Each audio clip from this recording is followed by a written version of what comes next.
మాజీ MP Gorantla Madhav case విషయంలో అలసత్వం వహించిన అధికారులపై వేటుకు ప్రభుత్వం సిద్ధమైంది. ఇప్పటికే గుంటూరు స్పెషల్ బ్రాంచ్ డీఎస్పీపై బదిలీ వేటు వేసిన ప్రభుత్వం మరికొంతమంది అధికారులపై చర్యలు తీసుకునేందుకు వెనకాడడం లేదు. గతంలోనూ బోరుగడ్డ విషయంలో వచ్చిన ఆరోపణలపై సైతం కింది స్థాయి అధికారులు కింది స్థాయి సిబ్బందిపై మాత్రమే చర్యలు తీసుకోవడం గమనించదగ్గ విషయం.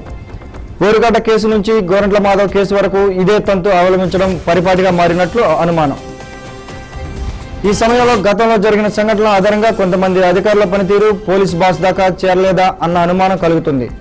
జరిగిన ఘటనపై ముఖ్యమంత్రి, హోంమంత్రి క్షేత్రస్థాయిలో విచారణ జరిపి తక్షణమే కఠిన చర్యలు తీసుకోవాలంటూ కింది స్థాయి అధికారులు, సిబ్బంది కోరుతున్నారు.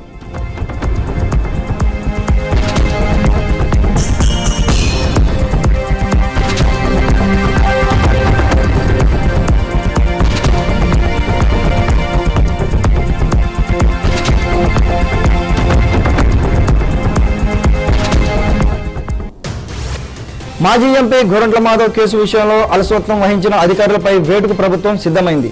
ఇప్పటికే గుంటూరు స్పెషల్ బ్రాంచ్ డీఎస్పీపై బదిలీ వేటు వేసిన ప్రభుత్వం మరికొంతమంది అధికారులపై చర్యలు తీసుకునేందుకు వెనకాడడం లేదు.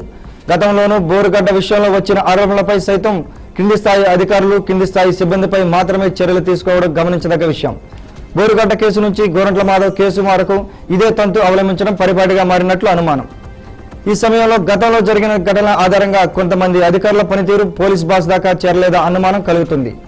జరిగిన ఘటనపై ముఖ్యమంత్రి, హోంమంత్రి క్షేత్రస్థాయి విచారణ జరిపి తక్షణమే కఠిన చర్యలు తీసుకోవాలంటూ కింది స్థాయి అధికారులు, సిబ్బంది కోరుతున్నారు.